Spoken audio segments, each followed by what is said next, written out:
Welcome to the Creation Innovation Podcast. I'm your host, Elizabeth King.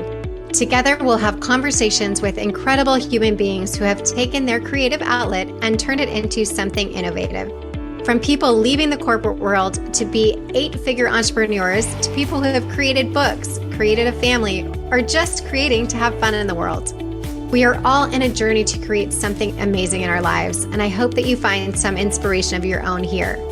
This is the Creation Innovation Podcast.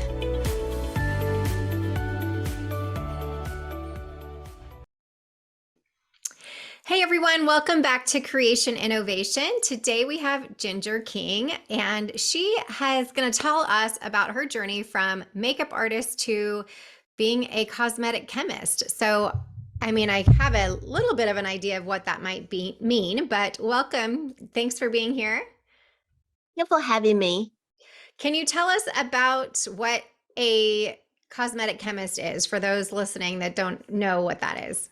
Sure. I'm sure you all use some sort of creams and lotions, right? Even shampoos and conditioners. Do you know who are the people who's making them? Cosmetic chemists. Okay. And so, I know for our industry, specifically with fertility, having clean products and knowing what's in them and all of that good stuff is really important because we want to eliminate these hormone disruptors and whatnot. What is something from a chemist perspective that they are looking for now? I know there's like so much, right? Clean products and vegan and all the things. What matters most per se, or as a consumer, what do you think we should be looking out for? What matters most is actually the performance. If the product doesn't work and it claims it to be clean and vegan, it doesn't really mean anything. You might as well not use anything.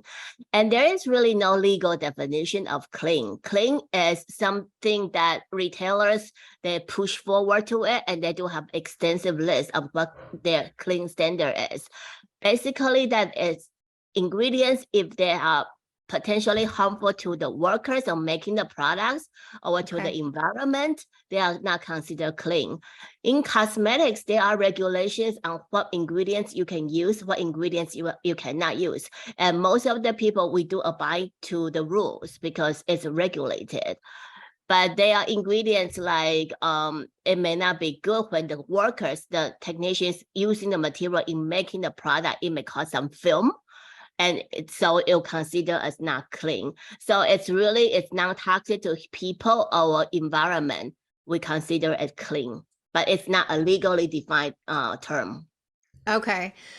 So I guess, again, back to being the consumer, what should we look out for then if that really isn't relevant? I know there's a few lists that, is it the FDA that puts out, or I'm not sure who actually publishes those lists. Okay. It's really driven by retailers. If you want a really good list, Cradle Beauty has their dirty list. It's the most extensive list that we have ever seen in the industry. So if you're like a really, really cautious on what you use, you can look at their list. And of course, it's a clean beauty retailer. So if you are truly, truly gung-ho about clean beauty, that you can buy products from their store. And personally, I am a consumer too, in addition to a cosmetic chemist. There are only a few ingredients that I would not consider using it, but it does not mean it's not legal. Okay. For example, parabens is like a hot debate because most of the chemists like parabens, but because there are some studies out there showing parabens is potential carcinogen in the red study. So people shy away from paraben. And the reason for me not using paraben is not so much because it is potentially carcinogen on an animal study, but rather because I'm Asian and Asians have a more sensitive skin. And we are sensitive to parabens because when we use a product, it will have a stinging sensation on us. And this is the reason why I choose not to. So the general rule of thumb is no matter if it's clean or not, you really need to look at the performance. Yeah. And if it's put out by a quality manufacturer, meaning if it's with a bigger company or companies that they'll tell you this is clinically tested, you kind of need to feel of the brand and use the product. And if you feel it's efficacious and That's all you really need to care, because it's still under regulation. FDA does check upon, what kind of ingredients the products are using. It's funny when you say about if it actually works. I don't think it's really in line with beauty, but the deodorants, I feel like we're always on a quest to find a good deodorant that's natural, that works. And I have still yet to find one that works. And I unfortunately always go back to what is it? The clinical strength, whatever I use, Secret, I think, because it works. And that's the unfortunate part, is going through the testing of all these products. And I feel like you spend a lot of money just trying to figure out what is working and what isn't working. And to your point, for your Asian skin, what works for one person might not work for the next. So is it really just a matter of buying all the things and testing them out yourself? Or is there an easier, more effective way to go about doing that? There are a lot of influencers, and there are a lot of people ask me to do like videos to show what people to buy. However, something goes to like whatever fits me may not fit you. Right. So it's really trial and error. And if you are a clean beauty lover, which actually I have my own brand. My brand is Clean Beauty Vegan Beauty. You will be in tune of what ingredients that you want or you don't want. So when you select it, you're already reading the ingredient list. But let me tell you something. Ingredient list doesn't really tell you everything. Ingredient list is really telling you half of the story, because you can have two products with the same identical ingredient list. The percentage of ingredients they use may be different. So it's really just half of the story. So and is it similar to food or whatnot, where the first ingredient is the most ingredient, but it still isn't telling you the percentage of what that is? Correct. Okay. Yeah. So tell us a little bit about your specific line, again, because most of our audience is on this track of being very healthy and watching what's going into our bodies and on our skin. And some people know, some people don't know, but that our skin is really the most important part that we need to be aware of what is being absorbed there, right? So tell us about your products and how they differ maybe from some of the other ones. Okay, so my brand name is called FanLoveBeauty, and the inspiration That's was FanLoveBeauty? Yes, FanLove, FanLove. Okay. Like a super fan, FanLoveBeauty. Okay. Because I am still a super fan of my personal mentor, Shark Tank's Daymond. And we were at the meeting one time. He took out a lip balm and used it in front of me. I was like, Daymond, if it's something that's so close to you, that's in your pocket, on your lips, it has to be mine. Because he actually had some cancer before. He's not all cured. But you think about it, lip balm is the only beauty product that can be used by men, women, or even kids.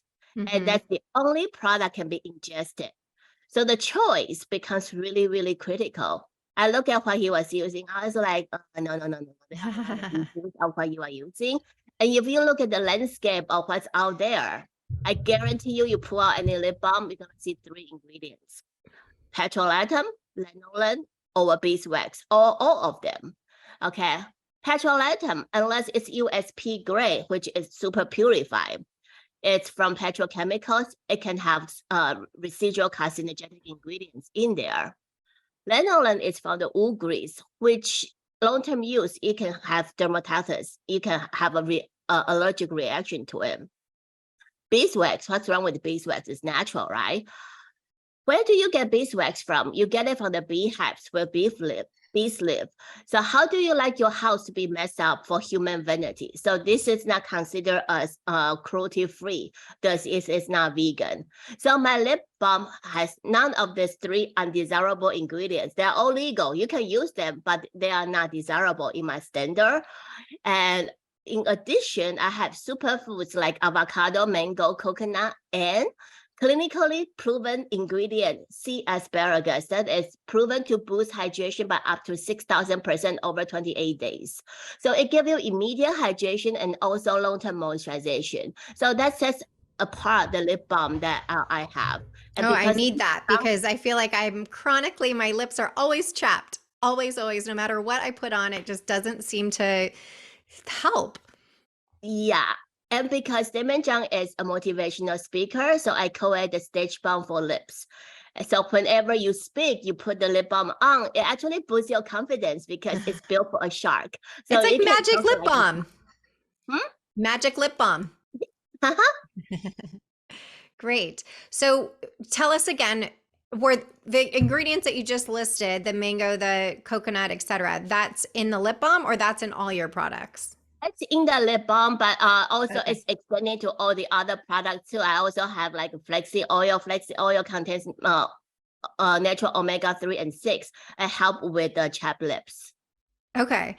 And obviously that all because all of that is natural, you mentioned for children too that that's healthy and safe for kids to use because I know my kids, they'll pick up any chapstick they can find and put it on just because they think it's fun and they want to do that, you know? And of course, inevitably, they end up eating it, which I'm like, you cannot eat that. So this sounds like not only is it healthy for them to wear, but also if they ingest it, everything is okay for them too in their little bodies. Yes, it's all full of superfoods, but because it's cosmetic, I cannot really say you can eat it, Of course. but everything is edible in Yeah. the product. Yes, hopefully they will grow out of this phase of putting it in their mouth. But okay, so that's the lip balm. Tell us more about what else you have. Oh, I have a hand veil. The hand veil, what it does is, this was inspired by Steve Harvey because there was one time at the 10X Growth Con, he said he always put on a hand veil, a hand cream before he give a talk. Because when you are a speaker, you talk with your hand, it kind of help you with your confidence, but the camera also zoom in on your hand, so your hands must look nice. And the reason why I call it a hand veil is to distinguish from the heavier hand cream, because when you're holding a microphone, you don't want it to slip through Slip. your hands. So it's Right. a very lightweight lotion, but it protected your skin, your Okay. hand. And is there any SPF in any of the products that you use? Now, I was Okay. intentionally not to put SPF in there, although SPF is important because I built my brand. The inspiration started with the speaker. Where do speakers speak? Mostly indoors. And the Gotcha. reason why I don't have SPF is also because there are so many controversies out there, like how all the chemical sunscreens are not good. So only physical sunscreens are good. You know, it's debatable. But because Daymond is African American, if I would give him a lip balm with titanium dioxide, zinc oxide, it's gonna turn his lip like grayish Right. because they Right. are white. And this is the reason why I don't put in there. I Gotcha. think for inclusivity as well. hmm Yeah, I think the sunscreens I say to everyone, my kids included, is if there's nothing else that you do each day, it's sunscreen, whether the sun is shining or not. And just like you said, it's one of those things that it's really not as easy as I would like to find something that you feel good about putting on your skin every day, that it's safe. And we know there's studies that show too, as you were saying, with what's going on your lips, with what's going on your neck and everything for your thyroid and all of that. So it really is so important to kind of dive into what products you're using overall and how that can affect any aspect of your body, of course, in relation to fertility, but also everything. So how did you get into, deciding to do this on your own? That's quite a jump from being a makeup artist to thinking, I'm going to go do this myself. Tell us a little bit about that story. Okay, so I actually grew up in beauty. My mom started the first, she said, the boutique in Taiwan back in the 60s. But I never realized the influence until later on. When I came to America, I wanted to become a makeup artist because I saw the transformation of how people perceive you can boost your confidence when you have makeup on. However, because I'm Asian, it's like you have to go to college. If you don't get a PhD, at least get a master's degree. So I was like, fine, I will major in chemistry and learn how to make cosmetics so I can be a beauty creator rather than a beauty applicator. So that's how it started. And I have been into every single segment of beauty. I done retail, I done research development in a big company, Fortune 500. I've done small companies. And in the last 10 years, I've been helping other people to build their own beauty brand from concept to launch, including formulation. And you're talking about fertility. I actually describe the process as really like having a baby, because how you create a beauty brand, you can do 3 ways. One is you adopt a child. You can go in through a private label, or you can do co-parenting, which is working with a contract manufacturer. Or you can use a surrogate mom, which is using a consultant like myself. And in 2020, because of the event that I had with Daymond, the meeting, and that's what propelled me to say I should also do my own brand, because I have so many customers asking me, Ginger, you have been helping me to build my own brand, having my own product. But you know what? How to sell the product, what's happened after launch, how you nurture that baby is actually more important and Right. it's harder. So in order for me to walk the talk, to understand what kind of the pain that the brand owners go through, I was like, fine, I'll do a brand myself. And that's how everything comes. So I still doing my consulting. Consulting is my bread and butter, but I have this FanLoveBeauty. It's more like experimental case. So I can also help my consulting clients. Great. Yeah, I think so many people have that situation where they have an idea in their head of maybe I'm going to start a business doing XYZ. But to your point, once they start that, then it's how do I actually make money doing this, right? How do I bring in the customers? And I think that's such an important aspect to continue to consult or coach or whatever it is that you're helping people through, because really we want to see them successful in it, right? It doesn't mean anything if you have a product line that's sitting behind you that nobody buys, right? Which I've seen so many times when I've gone into estheticians or whatnot. And I feel like a lot of people go and start their own lines, but they don't know how to get it off the ground, So what is some advice that you have for people that are listening that maybe in that situation, whether it's a service-based business or product, of how do they actually start making money by that? Well, before you have your beauty line, you actually need to think about how are you going to exit already. Because you need to start with an end in mind. You need to know your why. You need to have very strong emotional why. A lot of people, they want to start their own brand because they lost their job, or because they just say, I'm passionate about beauty, but they don't really have an emotional why that tied to it. If people say, I want money, what if you win a lotto? Are you still going to pursue your dream or not? So you need to find out your emotional why that's going to propel you to go through.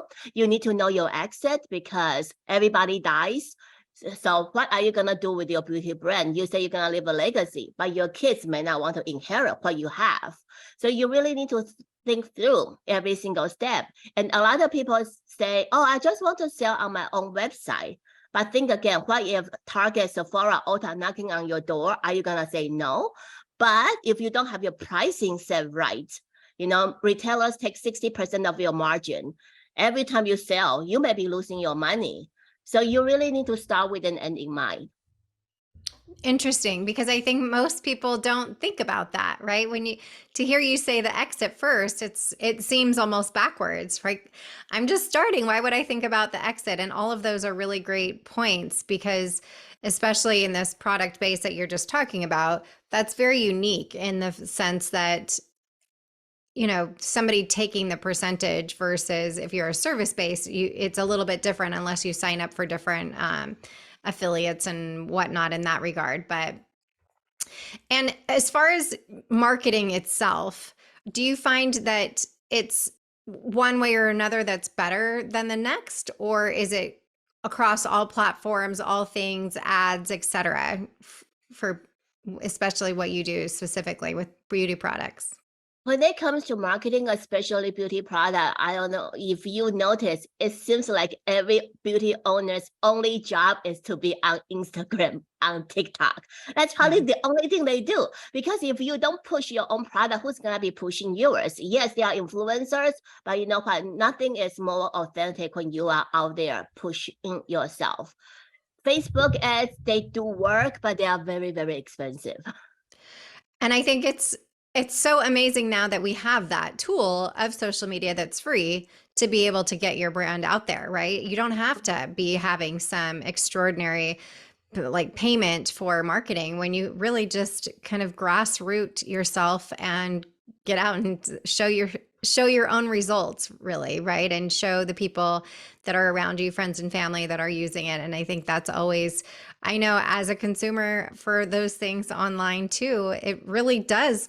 The things I've bought from influencers, just because I'm like, oh, that looks good or whatnot, it really does make a difference. And it's so cool that we have that avenue now that we didn't before. Mm-hmm. Where can people find your products? FanLoveBeauty.com. Okay, fanlovebeauty.com. And are you on Instagram and TikTok as well?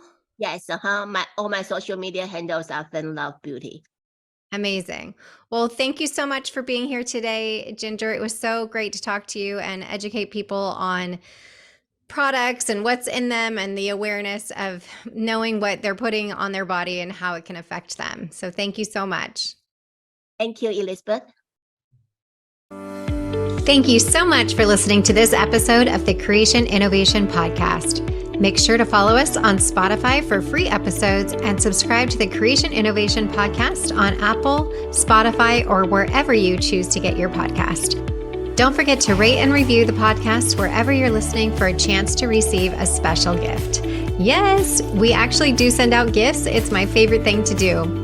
So visit us at elizabethking.com/creation innovation for more information on how to enter.